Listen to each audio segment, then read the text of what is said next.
The other reason why we're going to evaluate these native vessels, as I said before, would be in patients prior to the creation of a hemodialysis access fistula or graft.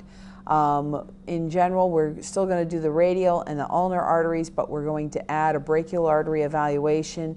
We certainly also will look at the veins, and this might be the one place where a surgeon might want to know what the volume flow is through those vessels in order to determine perhaps potential in terms of runoff bed. This diagram shows a number of variations with the creation of a fistula. Of course, the old and most common here, radiocephalic fistula down here at the wrist, a basilic vein transposition here, loop grafts, and various other configurations. So that you can see why they need to know what the arteries look like in order to make the best conduit. Measuring volume flow, every machine pretty much nowadays can do this. The operator is going to dial in the vessel diameter.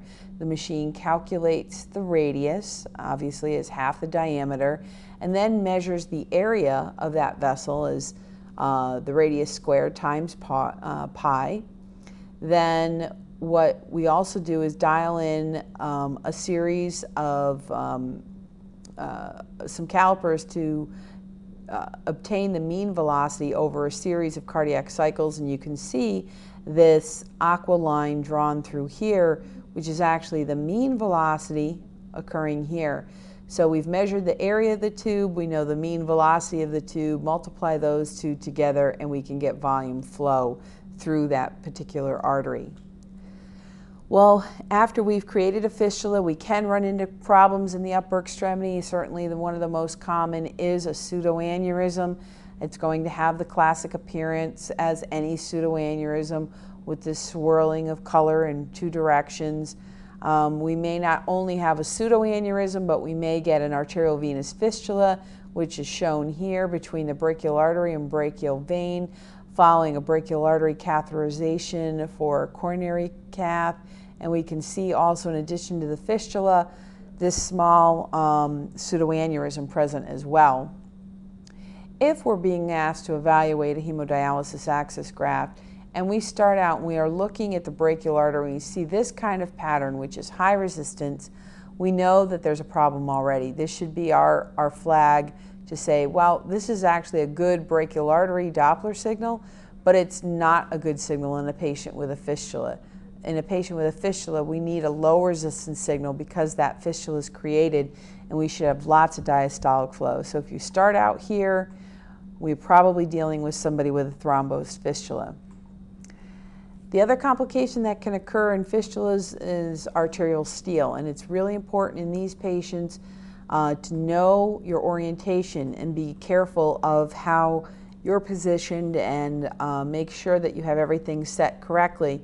Because we see here in this example, heads up here, hands down here. So flow should be going towards the hand or away from the transducer, away from that Doppler beam. So it should be a negative shift, but if we look over here, this is actually a positive shift. Even though it sort of looks like an arterial waveform, although a slightly strange one, it's a positive shift. So it's coming in this direction, from the hand back to the fistula.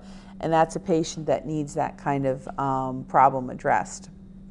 Just a couple more slides now.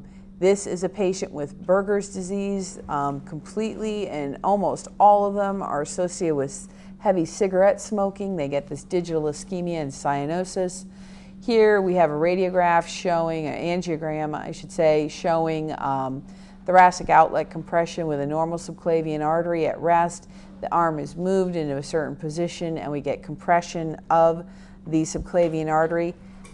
That is very easy to document, again, not necessarily with ultrasound, but with physiologic studies as shown here, where we can see that we can get digital PPGs in certain positions, but when we move the patient into a symptomatic pose, we can see the PPG decrease, and we know we've got subclavian artery compression.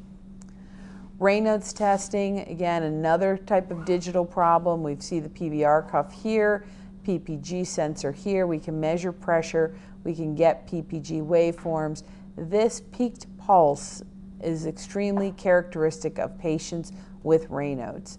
If you examine any of the publications coming out of Portland, Dr. Minetta's group and formerly Dr. Porter, when he was alive, they published extensively about Raynaud's and this peaked pulse appearance as compared to this type of patient, which is not really as significantly displaying a peaked pulse. This is more obstructive lesion that comes into play.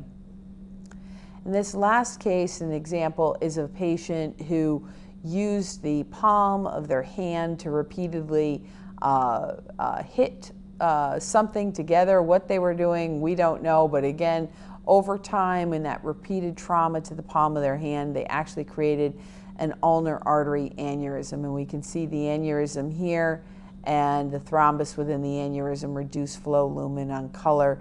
Even though the Doppler spectrum is normal, this was a patient with a potentially serious issue here. So to conclude, when evaluating the upper extremity arteries, we're going to use the same criteria that we do for lower extremity arterial ultrasound. We can detect atherosclerosis, and we can detect other things such as aneurysm and pseudoaneurysms. We can see patients with arteritis or perhaps problems caused as a result of trauma. Ultrasound does give us the best of both worlds in that we get the specific information on disease location and severity with both the anatomy and physiology. And certainly, in addition to symptomatic patients, we evaluate our asymptomatic patients prior to certain operative procedures, such as the creation of a hemodialysis access graft or use of an artery for coronary artery bypass graft. Thank you very much.